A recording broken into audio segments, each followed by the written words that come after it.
Welcome to Inspire Campfire, a podcast where ordinary people tell their stories of extraordinary adventure. These are campfire stories meant to inspire the rest of us to light the fire within, get outside, follow our dreams, and return to tell our own stories. Ready? Let's strike the match.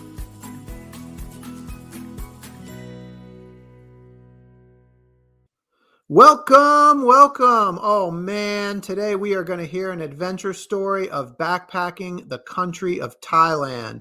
I am so excited. International travel always gets me jacked up because frankly, I haven't done a lot of it myself. And I've always been intrigued specifically with the country of Thailand, probably because of the cuisine and the Buddhist culture. Super interesting for me today. So our adventurer is Siobhan Murphy. She has a spirit of adventure and stories to tell. She actually grew up and went to school in Kilkenny, Ireland. And then after moving to the U.S., she spent 6 months working at a horse ranch in Brevard, North Carolina. But today, she's going to share some of her stories with us about spending a month backpacking in Thailand. Siobhan, welcome to the campfire. Thank you. Yeah, so excited to hear this story. We've been talking about it for a long time. I've just been so intrigued. Before we jump into the Thailand story, you're an international. I mean, grew up in Ireland and then came to the US. Can you just share for the folks listening just a little bit about your background? Yeah, absolutely. I was born in Boston. In Boston? Yes, in Boston. My dad is from Ireland and my mom's from Boston. They met in an Irish pub on St. Patrick's Day. Oh, how fitting. Yes. And 8 years after they got married, I was born. And Dad whisked us away to a horse farm in Ireland. So that's where I grew up, went to boarding school for 6 years, did college in Ireland, and ended up in Brevard, of all places. Oh, that's amazing. So I didn't know that your dad also worked on a horse farm. Yes, we had 80 horses growing up. 80 horses growing up. Wow. You were living the outdoors. Yes. Man. It was very busy. There was no time for Saturday cartoons when we were kids, unfortunately. Oh man, this sounds like a whole nother podcast, the horse adventures of Siobhan. Yes. I mean, it was always a good time. I didn't appreciate it as a kid because I just wanted to be like watching SpongeBob in my pajamas, but I definitely can thank my work ethic and passion for outdoors thanks to it. Yeah, I love it. And I know you're an avid hiker, and I'm always seeing pictures of you on social media, just getting out on the trail. So that's pretty awesome. But you took this epic trip to Thailand. So tell us a little bit about just kind of the background and the kind of the highlights of the trip. Yeah, absolutely. It was crazy. It was one of the best trips ever. Parts of it were obviously very overwhelming, but it was a beautiful country. We landed in Bangkok, and I have never experienced anything like that before. It was just very overwhelming, the smells and the streets, and I was ready to turn around. This was not a good experience. It was eye-opening. I mean, after a couple hours, I adjusted and I was like, okay, this is okay. But then we were in Bangkok for a couple days, and we got to visit some temples, and we got ripped off by some tuk-tuks, which are like little motorcycles with trailers on them. And you got ripped off. All right, we got to hear this story. How did that go down? Well, we learned that after using them for a few days, we were paying like 5 times the amount that they usually charge. And then one guy just left us at a temple, and we were like, oh, okay, great. Well, I guess we'll figure out a different ride. There was no Uber at that time, was there? No, there was not. Wow. But, definitely a good start to the trip. It was very overwhelming. And I think it was just like the fish, and they sell like fried spiders and fried scorpions and fish heads. And I was just like, oh my goodness gracious. Okay. Wait, fried spiders and fried scorpions. Did you sample? No. Oh, well, we're going to have to talk about cuisine. That's definitely something I want to hear. That's some of the most interesting foods. I mean, let's go there. What were some of the most interesting foods that you ate? I mean, all the curries were amazing. The pad thai, obviously was insane. Just so good. I think like a lot of the seafood was insane as well. Like it was all so fresh, and the shrimp and just like really, really good, like home cooked. It didn't taste like it does here where it's like, oh, I can taste the preservatives in this. It was just so Nice. fresh. Yeah. Did you eat anything out of the ordinary that you wouldn't find here? I didn't. My boyfriend actually did sample the scorpion and the spiders. So Oh, I'm the photographer, but I am you have terrified. photos. Yes, Very I'm cool. terrified. What was his take? Very crunchy. Yeah, it's very Bear Grylls of him. Scorpions and spiders. I love it. Yeah, Bear Grylls is his like idol, so that's funny. Okay, so it's very fitting. So I want to just real quick. So you said that it took a bunch of adjusting, like, and it sounded like you adjusted pretty quickly within a couple of hours. But like, what were some of the things you had to like? What required adjusting? So the smell was insanely overwhelming, to the point where I was gagging, and I was like, Oh wow. my boyfriend was like, you cannot do that. Stop. Like, it's insulting. And like, it wasn't like being dramatic. I was just like trying to like walk around and not, it was just insane. So that was probably the biggest adjustment for sure. Wow. Okay. Yeah. And so how many days were you in Bangkok? We were there for 3 days. Okay. All right. Okay. And by Actually, the end, you kind of got used to it? Yeah, absolutely. Yeah. Okay. It's a whole thing. Bangkok is definitely, there's a lot of tourists and there's a lot of hostels, and like there's a lot of people our age traveling. So it was cool. It was like everyone from all over the world. Like we hung out with a lot of Australians and New Zealanders and stuff. So it was cool. Yeah, very cool. So so kind of take me on a tour of what you guys saw over the course of the month and where you went, like what kind of scenery you saw. Yeah, absolutely. So first of all, we took a 12-hour bus down to I'm going to butcher it. I think it's Surat Thani.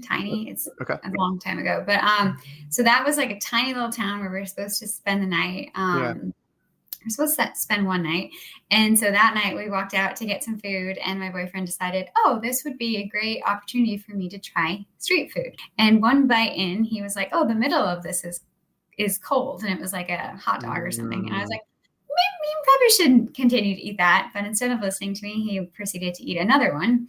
And we ended up spending an extra day there because of his food poisoning. Yikes. Okay. So we, it was crazy. Like this town had, like, it was super sketchy. It had nothing. Like our hostel room, like had bars on the window, and the window was like 6 feet up. And so I was like very bitter to be sitting in that. All right, Siobhan, we're going to have to get to the good stuff here pretty quickly, because we've got smells, we've got scorpions, we've got spiders, and we've got stomach bugs, or stomach food poisoning. Yes. We better fast forward to the good stuff, because I know you had an amazing trip. Well, yeah, this is where the end of the badness starts or stops. So we took a big ship to Koh Samui, which was just insane. It was the most amazing place I've ever been. Like clearest of clear waters, beautiful beaches, like little beach huts with like the coconut drinks and just like everything you picture when you think of like a vacation in Thailand. Wow, yeah. And that was a bigger island, so we had a lot of really good hiking on that too. What was it called again? Koh Samui. Koh Samui, okay. Mm-hmm. And yeah, just insane. It was just so beautiful. We were either hiking or we were snorkeling. We did a couple days snorkeling trips, which were really cool. Just like the most beautiful fish. And then the people that ran it were obviously used to the locals. It was funny because they would like throw like pieces of bread at people. So the bread would like land on you as you're snorkeling, and the fish would just like get you. Oh, nice. It was funny. You had all these like people screaming in the water. It was very attacked. Exactly. It was very entertaining. And then we stayed there for a couple of days. It was funny because we were staying in a hostel, and the wallpapers were quite yellow. And so, but there was like red splotches all over the walls. And I was like, this is weird. Like, I wonder, like, is this the design or what's happening? And so the next day we were on the boat, and this group of girls from Australia were like, have you seen the spiders? And I was like, what spiders? And they're like, you're staying in our hostel, right? And I was like, yeah. And they were like, you haven't seen the spiders, and you hit them with a shoe and they just explode with red. Oh, no. And I was like, no, hadn't seen them, but that makes sense why there's red splotches everywhere. This is how they decorate the wallpaper. Yes, it was very, very organic. So that was funny. I spent that next night just wide awake in bed like this all night. But no, it was beautiful. It was like the most serene place, and the water and just everything was just so beautiful. We attempted to rent a moped because that's how everyone got around, but there's so many people all over the different islands. Like everywhere you went, you kind of either saw the same group of people now and again. And so many people were on crutches and like had like broken arms, and I was all from falling off these mopeds. So I tried it. It was really heavy. I got off and I was like, we're going to get another tuk-tuk for the rest of this trip. So after that, we bounced to Koh Tao, which was a tiny little island, which was also just so beautiful. And just like really special places, like very like off the beaten track. Like the huts there didn't have electricity. The kids didn't have shoes, but like everyone just seemed so happy and like was just like so grateful for you, like you being there and like being part of like the tourism and stuff. So it was really, really cool to see. So it was a tourist destination, but you encountered locals while you were there. Yes, definitely. Yeah, definitely. I love hearing that. Like when you hear that, like local, I mean, you talk about like they're not wearing shoes, but your immediate next, you follow that up with like, they seemed very happy. Like you love hearing that. Like, yeah, they were super, super friendly and happy. And yeah, just like enjoying life. Like here, I feel like it's just like hustle bustle, got to get somewhere. And there you just like, they're just hanging out and having lunch. And it was just really nice. Yeah. It's a common theme that we hear a lot on this podcast. I bet. Is the slower pace of life when you get out of the United States. Yes. Yeah.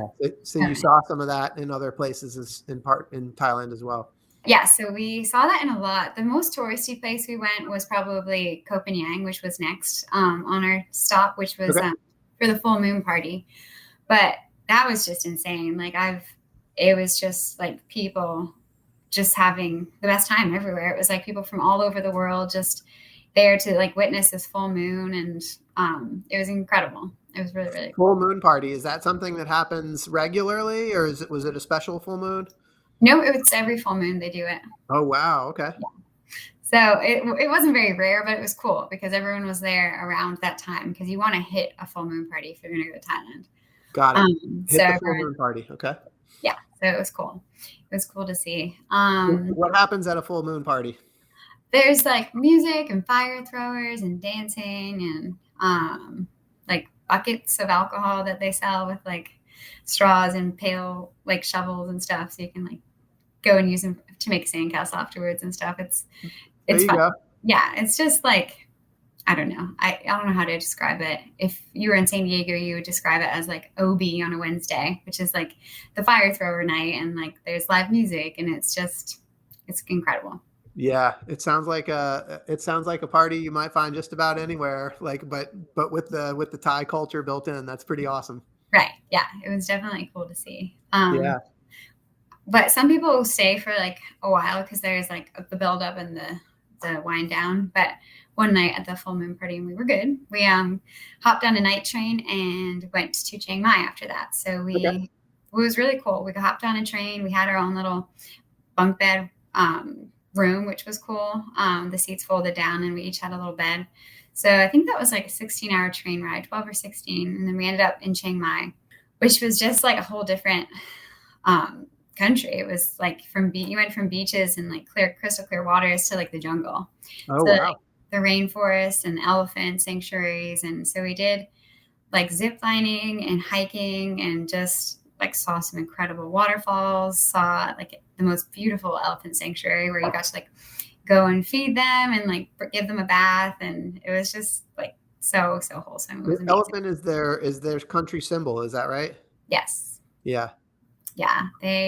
And they're such gentle creatures. I was terrified. And I grew up riding like 18-hand horses, and this elephant, I was like, oh my gosh, this is the biggest thing I've ever seen. But they were just so gentle. Surreal, right? Beautiful creatures. Yeah. Cool. So what was that your last stop in the jungle? Yes, we were in the jungle for about 2 weeks, I think. Okay. 2 weeks in the jungle.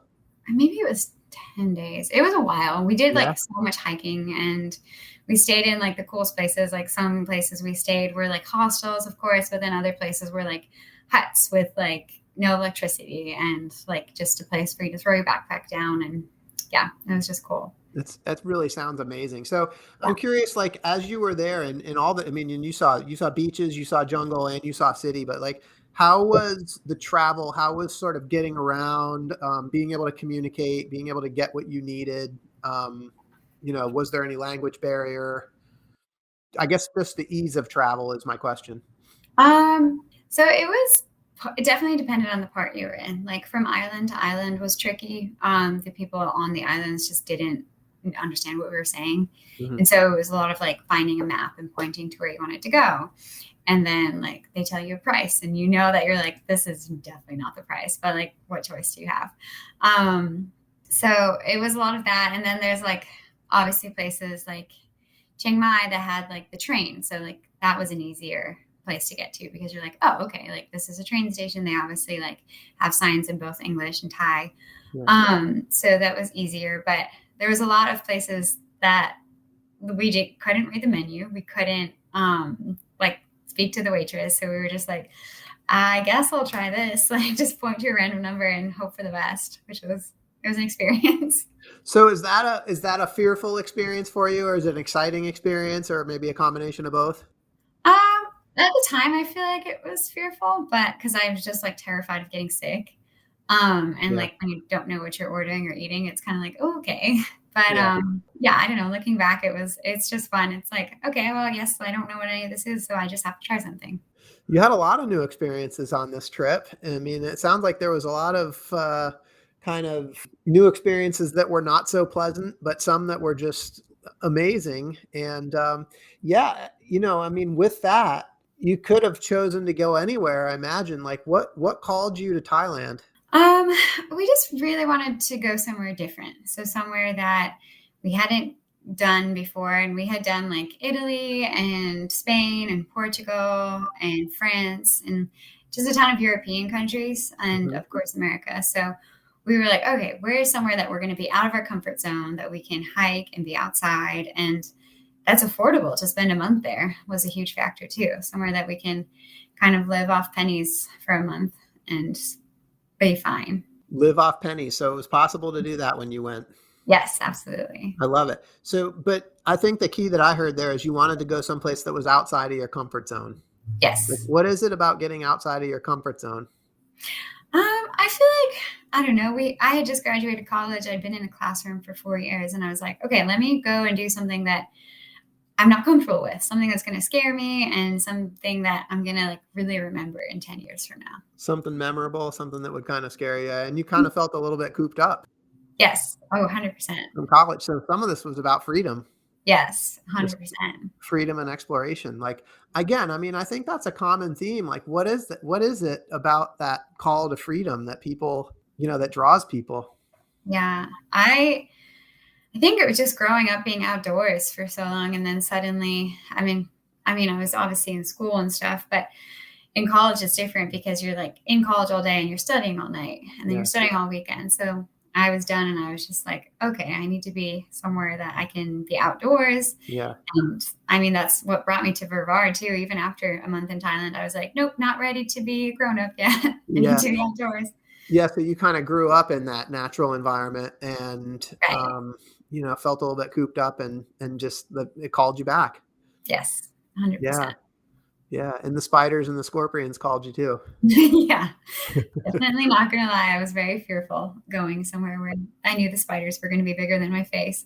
I'm sure. So was there any point when you were sort of planning this trip that you experienced any sort of fears or doubts about going? I mean, was there ever did you just wake up one day and say, we're going to do this and you booked it? Or was there like kind of a build up to that decision? There's definitely a buildup. We're trying to decide between Vietnam, Cambodia, and Thailand, Mhm. or all of them. And so Cambodia and Vietnam are still definitely on my list. But we decided if we're going to go and we only had a month, we were going to really do one of the countries and go all over and just spend a lot of time.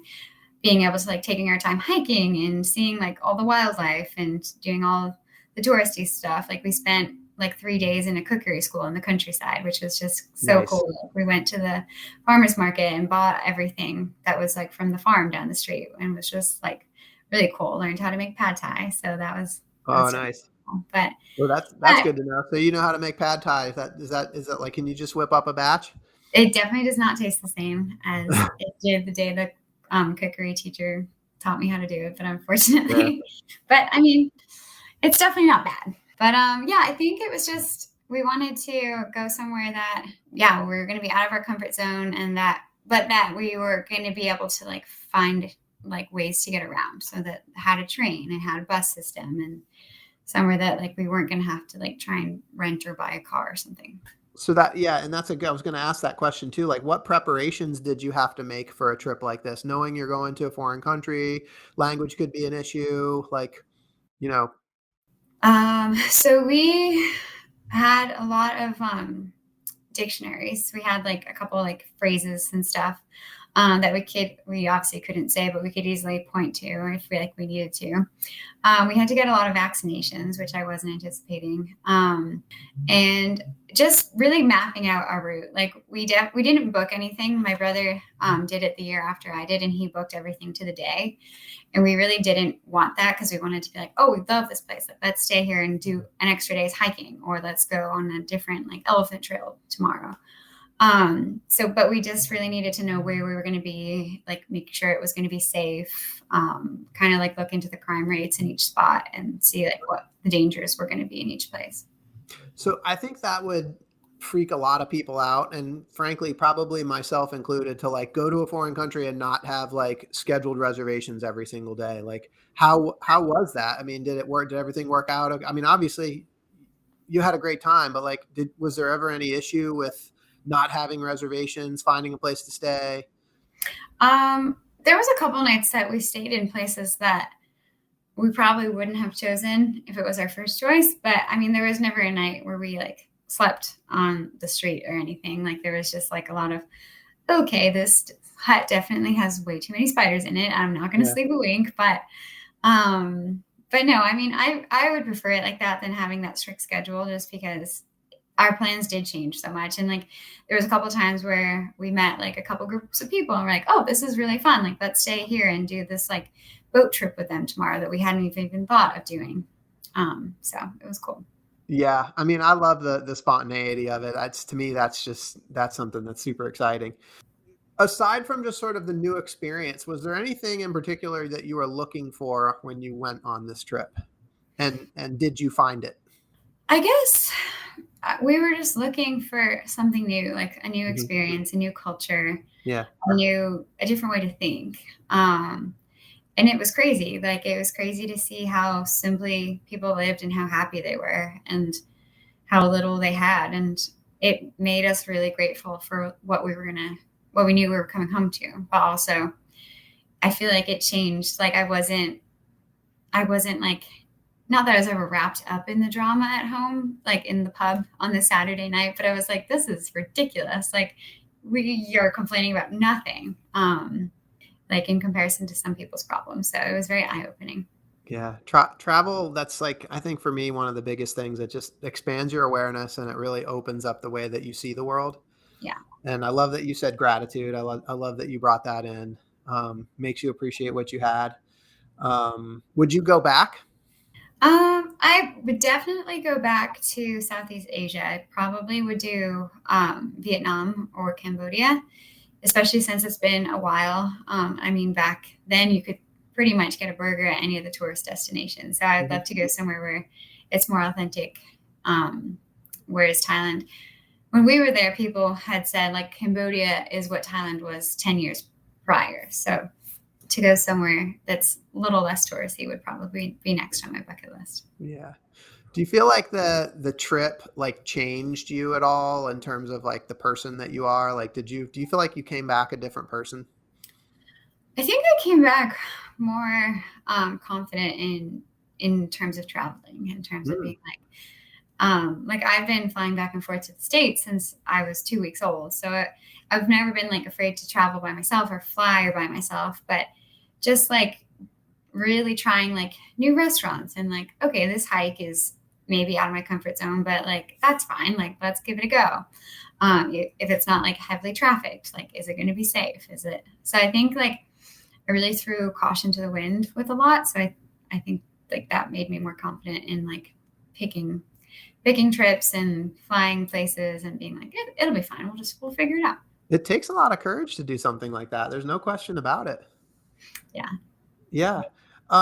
So for people that are listening, like what advice do you have for people that might kind of feel like they're being called to go travel the world or go have an experience like the one that you had, but kind of, maybe making up reasons in their mind why they shouldn't go? Like what would you say to those folks? I would say just go ahead and book the flight, and then figure it out afterwards. Think about it, book it, and then it's done and you have to go.